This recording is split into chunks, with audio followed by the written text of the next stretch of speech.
عمران خان صاحب، بشرا be be اور چودھری پرویز الہی صاحب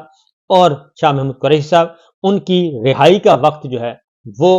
قریب ہے، وہ زیادہ دیر تک جیل میں نہیں رہ سکیں گے۔ سلمان صفدر صاحب نے یہ خبر دے دی ہے کہ رمضان المبارک میں عمران خان صاحب جو ہیں وہ بہر صورت رہا ہو جائیں گے، شاہ محمود قریشی صاحب بھی ہو جائیں گے اور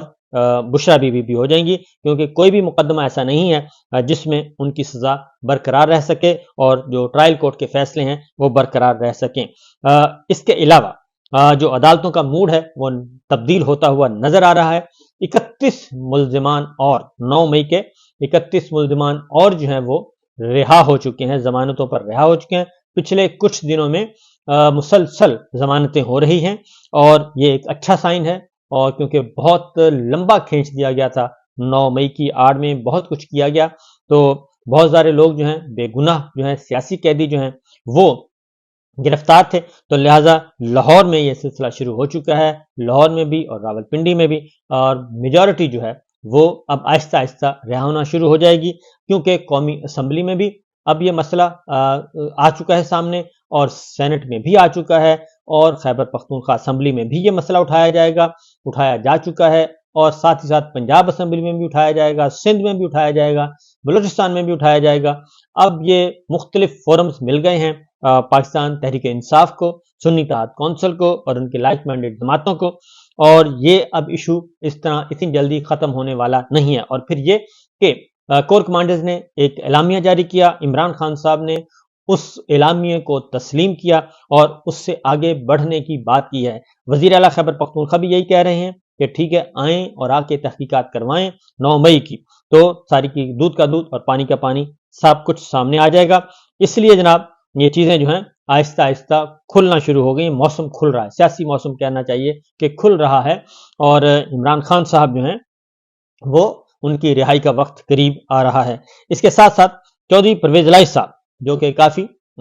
سمجھدار اور سینئر موسٹ سیاستدان ہیں، اور وہ بھی سمجھتے ہیں، ان کا بھی یہ خیال ہے کہ حکومت کا جو جعلی مینڈیٹ ہے اس کا غبارہ بہت جلد پھٹ جائے گا، اور یہ کمپنی جو ہے وہ چلنے والی نہیں ہے، کیونکہ مانگے تانگے کے اور چوری کا مینڈیٹ ہے، اور یہ چوری کا مینڈیٹ واپس ہونا ہے، یہ اس کو برقرار نہیں رکھا جا سکتا، کیونکہ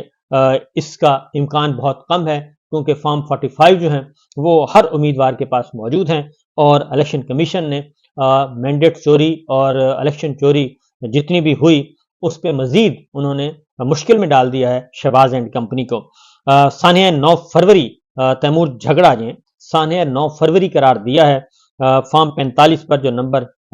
بدل دیں، انہوں نے کہا جی کہ تو یہ سانحہ 9 فروری ہے، اور یہ 9 مئی سے بڑا سانحہ ہے، کیونکہ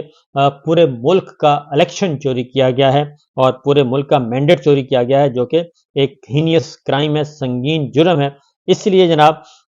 یہ سچویشن صحیح نہیں ہے۔ الیکشن کمیشن نے، میں آپ کو بتا چکا ہوں کہ پی ٹی آئی کو الیکشن نتائج کی تمام دستاویزات دینے کا حکم دے دیا ہے، اور یہ دستاویزات یوں ہی ملیں گی جو اس میں خبر ہے، جیسے ہی یہ سرٹیفائڈ کاپیز ملیں گی تو سپریم کورٹ آف پاکستان میں یہ پیٹیشن فائل کر دی جائے گی، اور اس بات کی تصدیق بیرسٹر علی ظفر نے بھی کر دی ہے۔ اور کیونکہ علی امین گنڈا پور صاحب کو اشتہاری قرار دیا گیا تھا، ان کو اشتہاری قرار دینے کا حکم واپس ہو چکا ہے اور قلعدم قرار دیا جا چکا ہے۔ اس طریقے سے آہستہ آہستہ جو چیزیں ہیں یہ بہتری کی طرف جا رہی ہیں، اور وہ آئے تھے علی امین گنڈا پور، پروٹوکول کے ساتھ آئے تھے، عمران خان صاحب سے ملاقات کر کے گئے ہیں، پھر کابینہ بھی تشکیل پا چکی ہے خیبر پختونخوا کی، مزمل اسلم کو مشیر خزانہ مقرر کیا گیا ہے، خاص طور پہ ایڈوائزر مقرر کیا گیا ہے، وزیر اعلیٰ خیبر پختونخوا کا بیرسٹر سیف کو ترجمان مقرر کیا گیا ہے، اور اس طریقے سے خیبر پختونخوا پہ مکمل طور پہ بھرپور توجہ ہے۔ صحت کارڈ جو ہے وہ بحال کر دیا گیا ہے، اصولی فیصلہ کر لیا گیا ہے، اور یہ دیکھتے ہیں کہ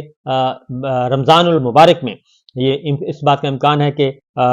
جو صحت کارڈ ہے اس کی بحالی کا باقاعدہ طور پہ اعلان کر دیا جائے گا۔ خیبر پختونخوا کے عوام کے لیے خوشخبری ہے، اور ہیلتھ انشورنس ان کو مل جائے گی۔ ہر کارڈ آپ کو پتہ ہے کہ 10 سے 12 لاکھ روپے کی ہیلتھ انشورنس ہے، آپ کہیں بھی پاکستان کے کسی بھی حصے میں جا کے علاج کروائیں، خیبر پختونخوا کا آئی ڈی کارڈ جس کے پاس ہوگا وہ اس سے استفادہ کر سکتا ہے۔